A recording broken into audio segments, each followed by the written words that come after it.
Hello, I'm Executive Motivational Speaker Anthony Giarrusso, and in this video, we're going to be going over some questions and answers, specifically for principals to really understand.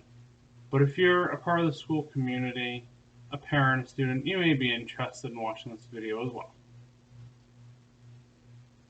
Alright. There is a possibility that if you have communicated with me, either by telephone or by email, I have already sent you a document covering this. And most likely, if you are a school district office, I've also already sent this to you if you have been communicating with me. And if you are a principal and if you are a school district office that has not received one, that is probably because you have not returned any of my phone calls or have not emailed me back. Now, I have followed up in email and on the phone, and if you have not contacted me back, well, now you have this video for your informed consent. So now you can't say, oh, Anthony Giarrusso never tried to call me back or email me back, which I have. All right? Or you might be a school or a school district office that I was unable to contact, or you might be one that never communicated to me in the first place. Right? Moving on. What is the only thing that I need to be a guest speaker at a school? Here in the state of Florida, the only thing that I need to do to be a guest speaker at a school is have the informed consent of an administrator. Does not necessarily have to be the principal, but the principal usually makes the final decision.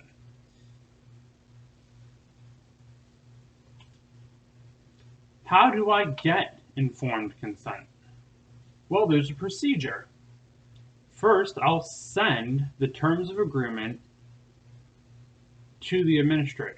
I will have the administrator print out, sign, date, the terms of agreement micro packet. Okay.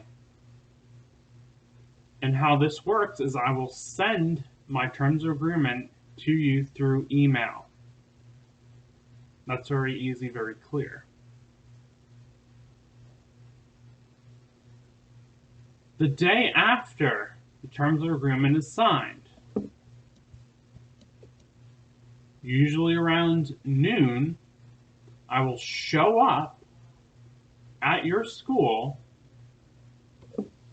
and I will make 2 copies of the signed terms of agreement. You, the principal, will keep the original. I will keep a copy of it, and another copy will go to the school district office. Now, sometimes these can be faxed, which is great. That saves time. But we're still going to make 2 copies the day that I show up. Now, bear in mind, this is not the day that we're doing the assembly. This is just for the terms of agreement. So if you get the terms of agreement on a Friday and you sign it on a Friday, that means I will be coming in around noontime on Monday for those copies. Great, that's pretty simple. Now, why would we give a copy to the school district office? It is only for them to have it on record that you have actually made the commitment and signed it. That's it. Pretty simple, pretty easy. And the most interesting thing when I talk to school district offices in multiple counties, that they all tell me the same thing. The school district office does not make the final decision. They can make suggestions to the principal, like having me speak there. It is up to the principal to make the final decision, and that is why we do the terms of agreement, and it's very basic, very simple, and you'll see that in another video.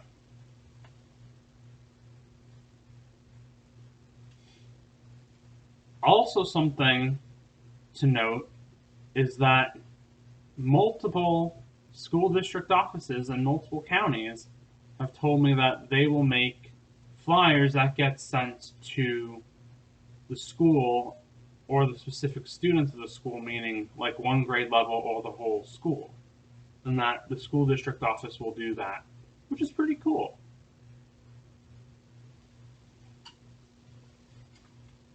This is where a lot of principals get confused. Am I a vendor? No, I am not. Can I sign vendor agreements? No, I cannot. I am not a vendor. And it is prohibited by Florida state law for individuals to sign vendor agreements because I am an individual.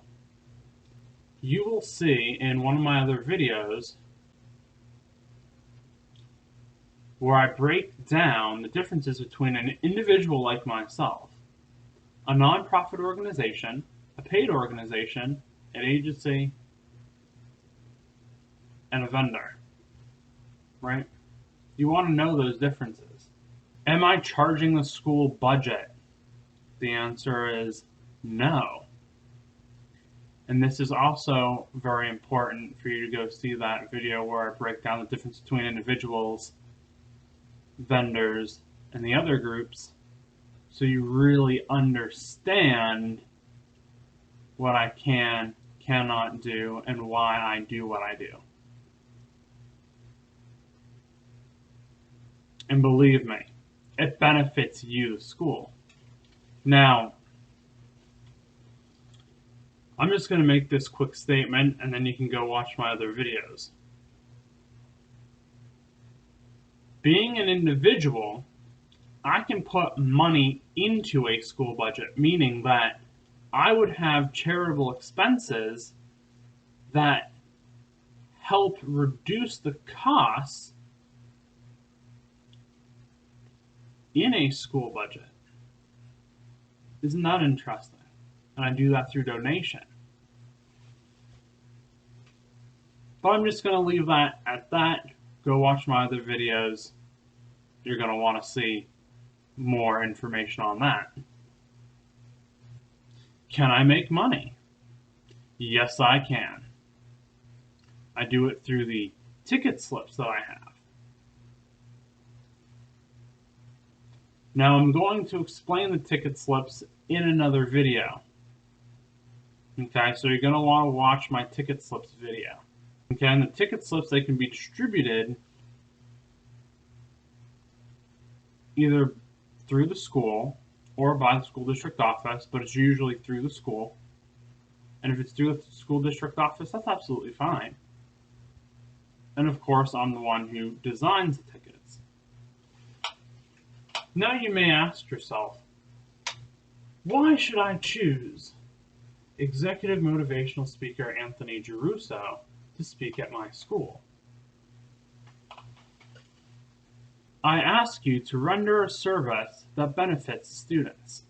Even though the service is rendered through me, you will get credit for accepting my service, and the school is reflected in a more positive light. This is what I call a 360-degree win. Something in human nature makes us resent the impact of new ideas. Conceit is a fog which envelops a real character beyond your own recognition. It weakens the native ability and strengthens all inconsistencies.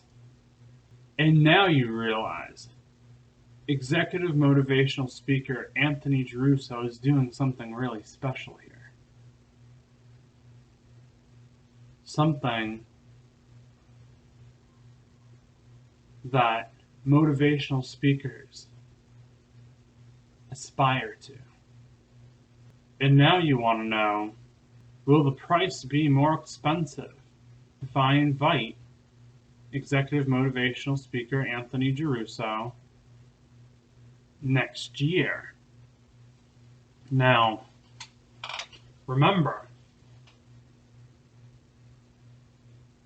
the school budget is not paying a dime for this. How I make the money, it comes from the parents through the ticket slips. And some of that money is donated directly to the school that I speak at.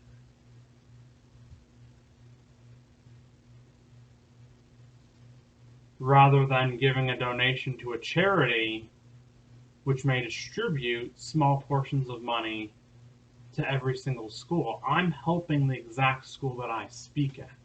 Because from my point of view, only the schools that I am allowed to speak at and render my service to help the students deserve a donation.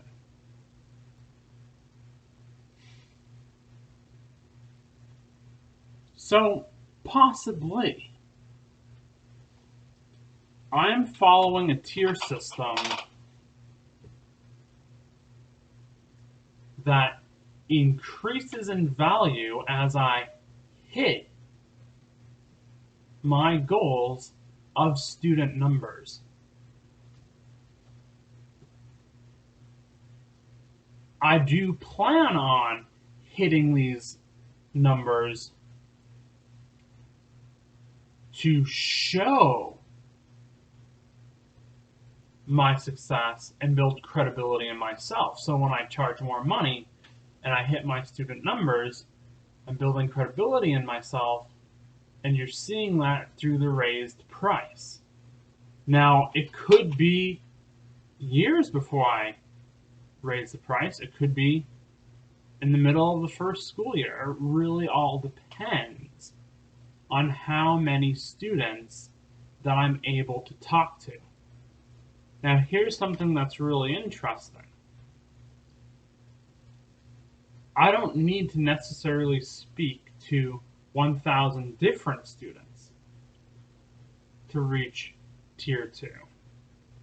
Because 1,000 students is my goal to go from Tier 1 to Tier 2.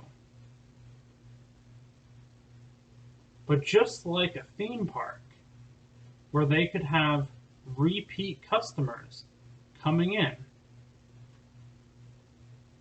that helps build guest count. So, the students are literally like guests to me if I was a theme park. I think that's a really good analogy to put that. But guess what? As of right now, for Tier 1, and even when I increase to Tier 2, my motivational speaking assemblies will be less expensive than going to a theme park, and they'll be very educational. I'm almost like a living, breathing, walking museum. And I think that's a really good analogy, a really good allegory of what I am. Executive motivational speaker Anthony Giarrusso.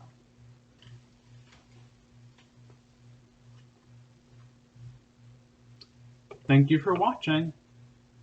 Have a lovely day.